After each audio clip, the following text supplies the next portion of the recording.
Le 28 septembre 2025, l'Afrique de l'Ouest a été secouée par une crise économique majeure.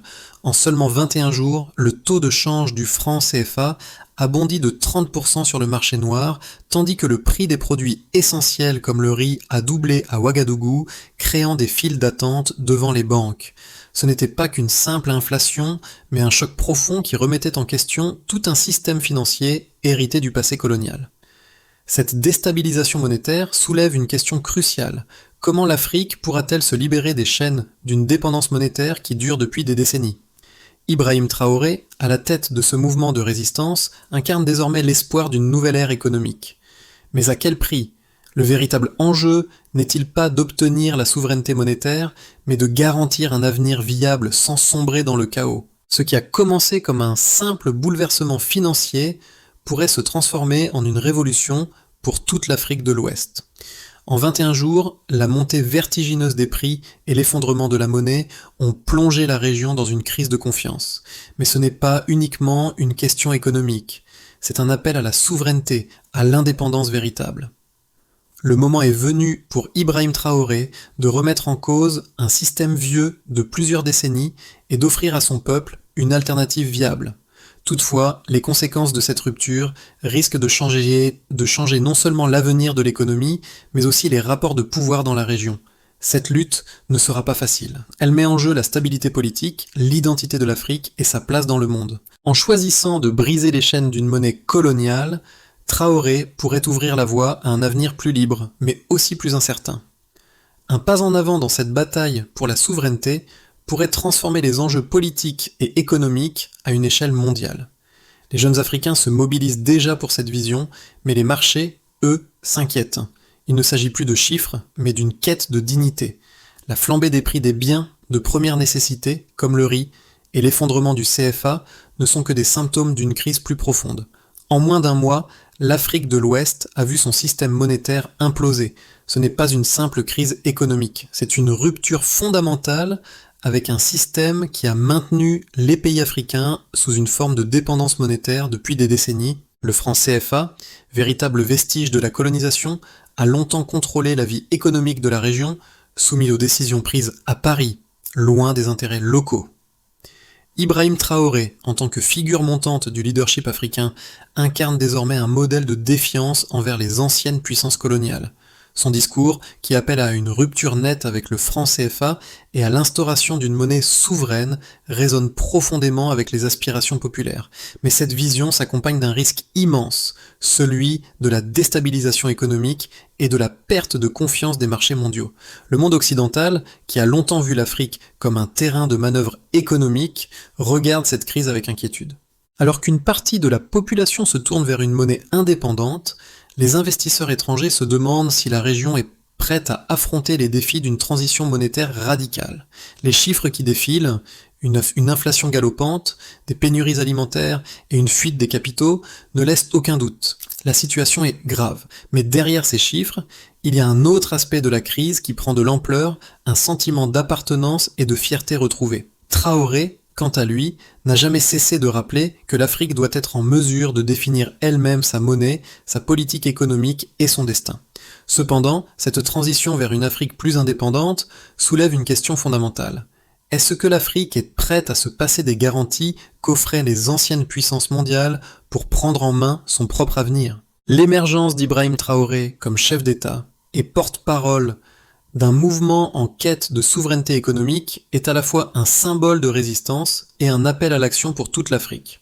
À travers son leadership, il incarne la possibilité d'une Afrique qui choisit de se libérer des liens économiques imposés par des puissances étrangères. Mais ce processus est loin d'être simple. Le défi majeur auquel Traoré fait face est de maintenir l'équilibre entre un idéal de liberté monétaire et la réalité des risques économiques. Si la décision de se détacher du système monétaire colonial peut séduire, elle n'en reste pas moins un pari risqué. Le passage à une monnaie souveraine, adossée à des ressources locales et gérée par des institutions régionales, exige une réorganisation complète du système financier. Cela inclut la création de mécanismes de contrôle stricts, la stabilisation des devises et l'instauration de politiques monétaires qui rassurent les investisseurs tout en répondant aux besoins du peuple.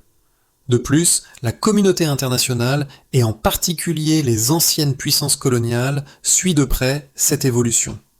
Certains y voient un modèle de rébellion contre un ordre économique mondial préétabli, tandis que d'autres redoutent un effondrement économique. Mais au-delà des chiffres et des spéculations, la véritable question réside dans la capacité de Traoré à mener ce projet avec pragmatisme tout en préservant la stabilité de son pays et de la région. Sa vision ne se limite pas à un discours politique. Il propose un projet qui pourrait redéfinir les relations économiques sur tout le continent. Toutefois, la réussite de cette transition reposera sur la capacité à fédérer les nations africaines et à instaurer une confiance collective en ce nouveau modèle économique. Le 28 septembre 2025, l'Afrique de l'Ouest s'est réveillée face à une crise économique sans précédent. En seulement 21 jours, le taux de change du franc CFA a plongé de 30% sur le marché noir, un indicateur alarmant de la perte de confiance dans la monnaie commune. En parallèle, les prix des produits alimentaires ont explosé, notamment le riz, un bien de consommation de base dans la région qui a vu son prix doubler à Ouagadougou. Mais ces chiffres ne sont que la surface de la crise. Derrière cette inflation apparente, il y a un malaise plus profond, un rejet collectif d'un système économique qui a maintenu l'Afrique dans une forme de dépendance monétaire depuis la période coloniale. Les premières conséquences de cette déstabilisation sont visibles dans les rues de la capitale burkinabé.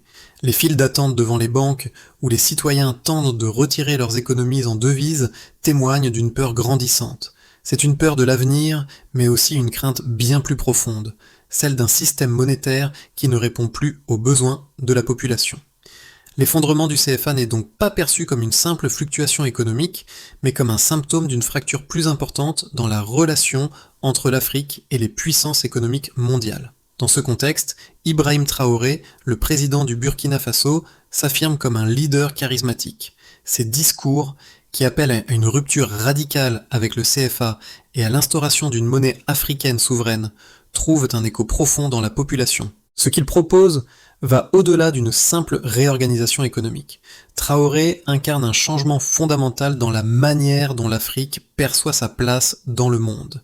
L'idée de créer une monnaie souveraine, contrôlée par les États africains eux-mêmes, loin de l'influence de Paris et de Washington, devient un rêve devenu réalité pour une jeunesse africaine asphyxiée par des décennies de dépendance économique. Au niveau régional, cette idée de souveraineté monétaire prend rapidement de l'ampleur.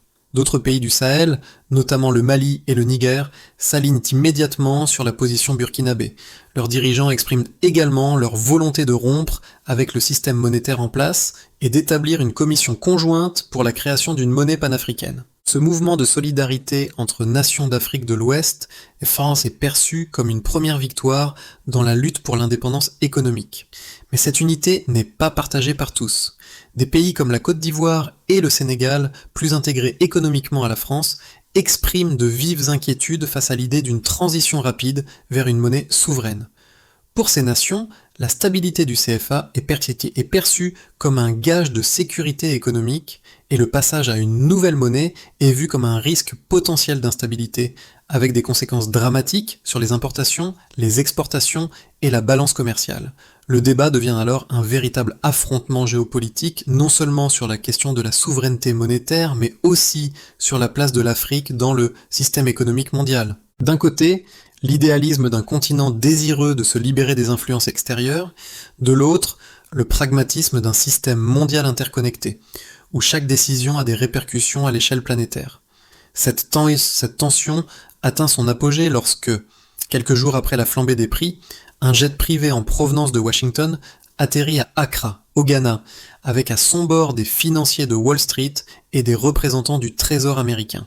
Ils viennent pour proposer une solution alternative, un plan d'introduction d'une monnaie numérique panafricaine, adossée à l'or et soutenue par une ligne de crédit américaine de 10 milliards de dollars. Mais ce plan, qui se veut une libération économique pour l'Afrique, est perçu par de nombreux Africains comme une nouvelle forme de domination. La question de la souveraineté est ainsi replacée au cœur du débat. L'Afrique doit-elle accepter cette nouvelle forme de dépendance, ou bien continuer à lutter pour sa propre émancipation monétaire ? Dans ce contexte tumultueux, Ibrahim Traoré s'impose comme le visage d'un continent en pleine réinvention. un continent qui refuse de se laisser imposer une nouvelle forme de tutelle. Mais la route vers la souveraineté est semée d'embûches. Le passage de la théorie à la pratique exige des mesures concrètes et des décisions économiques audacieuses. Les chiffres parlent d'eux-mêmes. En 3 semaines seulement, l'Afrique de l'Ouest a observé une dévaluation de 30% de la valeur du franc CFA sur le marché noir, une chute inédite depuis les années 2030. Cette dépréciation rapide de la monnaie a provoqué une inflation généralisée avec des hausses de prix phénoménales pour les produits essentiels. Le prix d'un sac de riz, par exemple, a doublé à Ouagadougou, passant de 45 à 95 centimes de dollars la livre. Cette hausse fulgurante des prix a affecté non seulement les consommateurs, mais aussi les entreprises locales, qui ont dû faire face à une augmentation drastique des coûts d'approvisionnement. Dans les banques, des files d'attente interminables se sont formées, avec près de 72% des épargnants burkinabés ayant retiré tout ou partie de leurs dépôts. En l'espace de quelques jours, plus de 800 millions d'ARS ont été retirés des établissements financiers de la région, un signe clair de l'effondrement de la confiance dans la monnaie. L'incertitude monétaire est devenue palpable dans les rues, avec des commerçants et des citoyens se tournant vers des alternatives comme l'or, le bétail et même le carburant comme forme de paiement plus fiable. Les économies locales ont été particulièrement frappées, le commerce intérieur dans 12 pays de la zone CFA a été paralysé par des perturbations massives dans les chaînes d'approvisionnement. Les importations de produits de première nécessité ont chuté de 40% en seulement 10 jours, tandis que les réserves de devises ont fondu de 12% en une semaine. Ces chiffres révèlent non seulement la fragilité du système économique, mais aussi l'ampleur du choc infligé par la crise. L'impact de cette déstabilisation va bien au-delà des simples transactions financières. Il y a une prise de conscience profonde de la part des citoyens africains que leur dépendance à une monnaie imposée par des puissances étrangères a un coût énorme en termes de souveraineté. Dans les campus universitaires, les jeunes scandent des slogans comme « pas de CFA »,« pas de Trump dollar », rejetant à la fois la monnaie coloniale et la nouvelle proposition américaine. Dans les parlements, des débats houleux émergent, avec certains dirigeants plaidant pour une rupture totale avec l'ancien système, tandis que d'autres expriment des craintes quant à la stabilité économique et la transition vers un modèle de monnaie souveraine. Ces tensions sont confirmées par les résultats d'une étude récente menée dans plusieurs pays de la région, LATAM. Selon l'université de Dakar, plus de 65% des citoyens de la zone CFA se sont dits favorables à la création d'une monnaie africaine indépendante, bien qu'ils reconnaissent le risque d'une instabilité économique à court terme. Cependant, les chiffres ne sont pas unis sur cette question. En Côte d'Ivoire, par exemple, près de 70% des économistes soutiennent que la transition vers une monnaie souveraine pourrait entraîner une contraction de l'économie de 2 à 7% dans les 12 prochains mois en raison de la perturbation des échanges commerciaux et de la baisse de la confiance des investisseurs. Dans ce climat de crise, l'idée d'une monnaie numérique panafricaine adossée à l'or, proposée par des acteurs internationaux comme Elon Musk, est perçue par certains comme une solution aux défis immédiats. Cependant, cette proposition soulève également de vives inquiétudes sur la souveraineté monétaire. L'initiative pourrait-elle être une nouvelle forme de contrôle, cette fois par les États-Unis, au détriment des intérêts africains ? Les chiffres actuels du marché montrent que les pays africains, en particulier ceux du Sahel, risquent d'être davantage soumis aux fluctuations des devises internationales si une telle solution est adoptée. La question de la souveraineté monétaire demeure plus pertinente que jamais. Ainsi, bien que les chiffres et les prévisions économiques puissent sembler alarmants, ils ne font que renforcer l'argument selon lequel l'Afrique doit prendre en main son propre destin économique. Mais cette prise de pouvoir sera-t-elle durable sans risquer de plonger la région dans une récession prolongée ? Le projet de souveraineté monétaire porté par Ibrahim Traoré a rapidement divisé les opinions, non seulement au sein des pays africains, mais aussi à l'échelle mondiale. D'un côté, ceux qui soutiennent cette initiative, comme les autorités burkinabées et d'autres nations du Sahel, estiment que c'est l'opportunité de se libérer de la dépendance monétaire qui a maintenu l'Afrique sous contrôle extérieur depuis des décennies. De l'autre côté, les sceptiques pointent les risques économiques d'une telle rupture. D'un côté, les partisans de la souveraineté monétaire soulignent que l'Afrique, riche de ses ressources naturelles, devrait être capable de définir sa propre valeur et de contrôler ses finances sans dépendre des puissances étrangères. Selon eux, la déstabilisation actuelle du CFA montre les failles d'un système économique qui ne sert plus les intérêts des peuples africains. L'idée de créer une monnaie souveraine soutenue par des ressources naturelles locales pourrait être une solution durable. En effet, si les 40 milliards de dollars annuels générés par les ressources africaines étaient réinvestis dans un fonds commun, cela pourrait fournir les bases nécessaires pour une nouvelle monnaie indépendante. Pour ces défenseurs, le vrai défi est de garantir que la transition ne perturbe pas trop gravement l'économie locale et que les pays africains soient prêts à assumer cette responsabilité.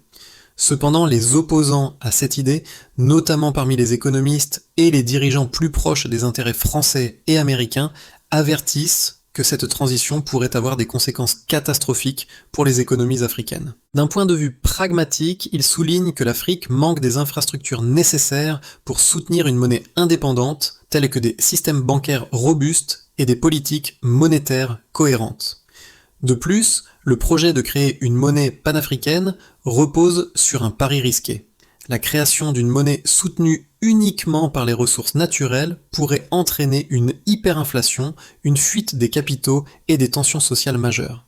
Les experts du FMI et de la Banque mondiale mettent en garde contre une telle démarche qui pourrait provoquer une instabilité prolongée au détriment des populations les plus vulnérables. En outre, certains soulignent que même si l'Afrique réussit à créer sa propre monnaie, elle pourrait tout de même se retrouver sous la pression de marchés mondiaux et de prêteurs internationaux qui imposeraient leurs propres conditions économiques. En fin de compte, même une monnaie souveraine pourrait être soumise aux influences extérieures, d'autant plus que l'Afrique demeure intégrée dans un système économique global. La question reste complexe. D'un côté, il est indéniable que l'Afrique doit trouver des moyens de se défaire des chaînes de la dépendance monétaire. D'un autre côté, il est également évident que la transition vers une souveraineté économique totale comporte des risques substantiels, notamment pour la stabilité sociale et économique de la région. Ibrahim Traoré a raison de soulever la question de la dignité et de la souveraineté monétaire, mais sa vision peut-elle être réalisée sans compromettre la stabilité à court terme de ses citoyens ? En dépit des inquiétudes des sceptiques, une réalité s'impose. Le monde est en train de changer. Alors que la crise du franc CFA continue de secouer l'Afrique de l'Ouest, il est clair que la région traverse un tournant historique. Le débat sur la souveraineté monétaire est désormais plus qu'un simple échange d'arguments économiques. Il incarne une bataille pour l'identité et l'avenir de l'Afrique. Ce qui semblait d'abord une crise purement économique se révèle être un catalyseur de transformation. La montée de la colère populaire et le soutien croissant à Ibrahim Traoré révèlent une volonté de rupture radicale. De plus en plus de jeunes Africains, qui jusqu'alors étaient en grande partie indifférents aux questions monétaires, s'engagent dans ce débat. Dans les rues de Ouagadougou, Bamako et Niamey, des slogans comme « Une Afrique libre, une monnaie libre » résonnent. Cette dynamique n'est pas simplement une révolte contre une monnaie dévaluée. C'est la naissance d'un mouvement global pour l'indépendance économique de l'Afrique, un mouvement porté par des dirigeants comme Traoré et soutenu par des millions de citoyens qui ne veulent plus être soumis aux fluctuations d'un système mondial qu'ils jugent injuste. Mais la question qui demeure est de savoir si cette montée en puissance pourra se concrétiser dans un modèle économique viable. La quête de la souveraineté monétaire en Afrique de l'Ouest, symbolisée par Ibrahim Traoré, est en train de redéfinir le paysage économique et politique du continent. Mais au-delà de la promesse d'une libération financière, les conséquences d'une telle rupture sont multiples et potentiellement dévastatrices à court terme.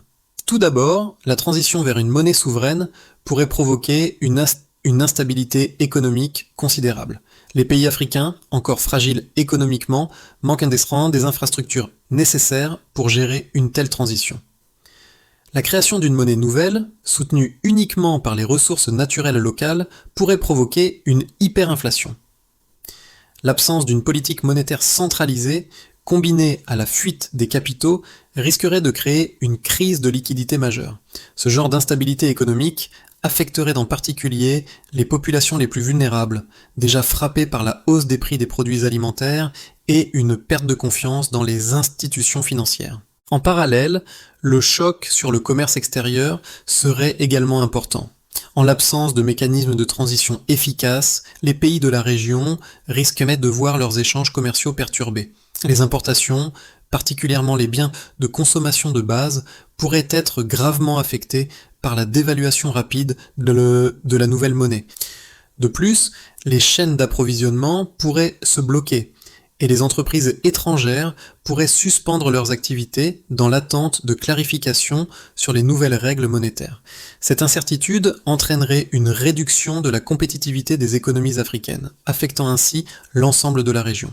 Un autre aspect crucial de cette transition serait l'impact sur la confiance des investisseurs étrangers. L'instabilité économique, qui résulterait de la mise en place d'une nouvelle monnaie, pourrait faire fuir les investisseurs, non seulement étrangers, mais aussi locaux.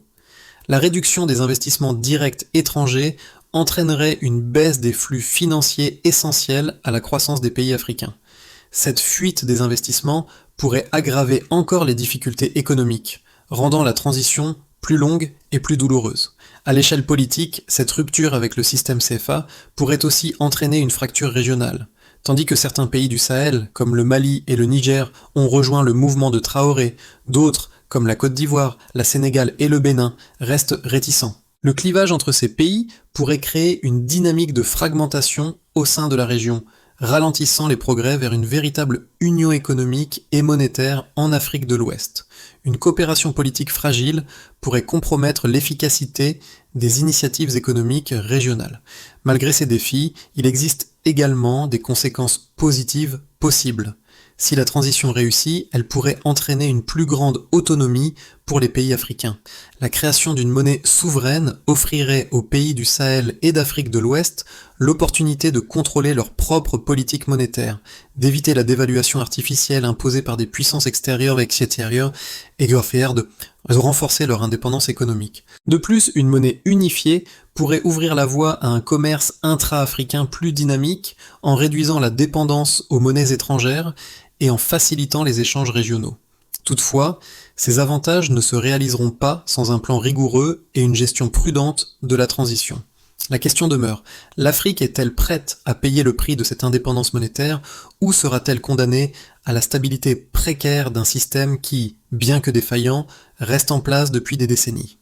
Le chemin vers la souveraineté monétaire pour l'Afrique de l'Ouest semble incertain, marqué par des choix difficiles et des scénarios potentiellement dramatiques. Cependant, ces scénarios, bien qu'incertains, dessinent 3 trajectoires possibles pour la région, chacune avec ses avantages et inconvénients. D'abord, il y a le scénario de la transition chaotique, où la création d'une monnaie souveraine entraîne une déstabilisation économique massive.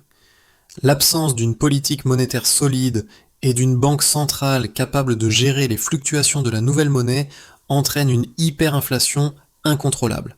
La hausse des prix des produits de base, déjà dramatiquement observée avec la flambée des prix du riz et de l'essence, se poursuit, paralysant la consommation et menaçant la stabilité sociale.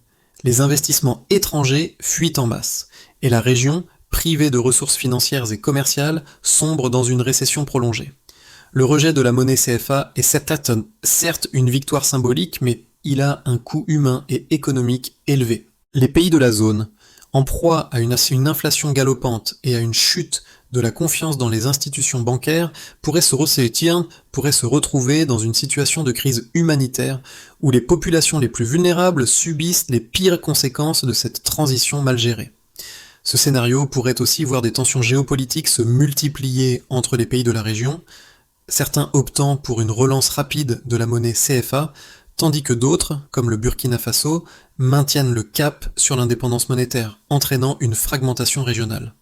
Ensuite, un autre scénario envisage une transition réussie, mais progressive, où l'Afrique, consciente des risques, établit une politique monétaire cohérente, fondée sur des ressources naturelles et une répartition équitable des richesses. Au lieu d'un choc brutal, la transition est accompagnée de réformes progressives, comme l'introduction de la nouvelle monnaie dans le secteur public avant de l'étendre au commerce privé et aux échanges transfrontaliers, la coopération régionale, facilitée par l'Union africaine et la Banque centrale des États de l'Afrique de l'Ouest, BCEAO, est essentielle pour garantir la stabilité.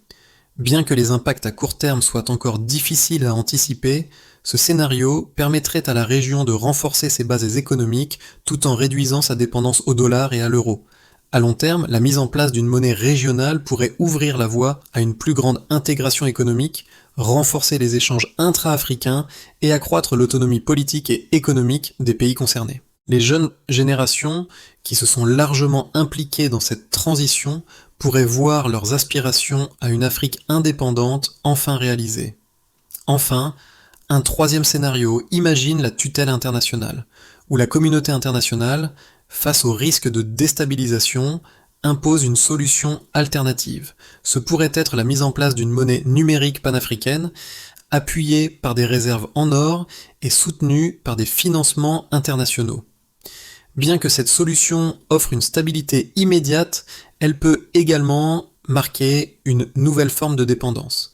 Si la gestion de cette monnaie numérique repose sur des institutions étrangères ou des intérêts extérieurs, comme ceux des États-Unis ou de l'UE, alors l'Afrique pourrait voir sa souveraineté monétaire reléguée au second plan. Ce scénario serait d'un compromis. Il offrirait une certaine indépendance économique à court terme, mais pourrait aussi installer des mécanismes de contrôle qui limiteraient la véritable autonomie de l'Afrique. Le rêve de Traoré, de créer une monnaie véritablement souveraine, pourrait se retrouver étouffé par des acteurs étrangers qui continuent de dicter les règles économiques. Les événements récents ont un impact profond sur la population d'Afrique de l'Ouest et plus particulièrement sur la jeunesse. Ce n'est pas seulement une question de monnaie, mais de dignité et de pouvoir. Les jeunes, qui ont longtemps été les témoins passifs d'un système économique dicté par des puissances extérieures, se trouvent aujourd'hui au cœur du débat. Leur implication dans ce mouvement pour l'indépendance monétaire est un signe de révolte contre un système qu'ils perçoivent comme injuste et oppressif. Dans les rues de Ouagadougou, Bamako et Abidjan, des manifestations de soutien à Ibrahim Traoré prennent de l'ampleur. Les étudiants, particulièrement dans les grandes capitales, brandissent des pancartes et des slogans appelant à la fin du franc CFA, mais aussi à une Afrique véritablement libre sur le plan économique. Ce phénomène n'est pas seulement limité aux villes, mais se propage dans les campagnes où l'accès à l'information est plus limité. Les réseaux sociaux jouent un rôle clé en diffusant ces messages de solidarité et en ralliant une nouvelle génération à cette cause. Les artistes, les musiciens et les écrivains africains participent également activement à cette révolution culturelle et économique.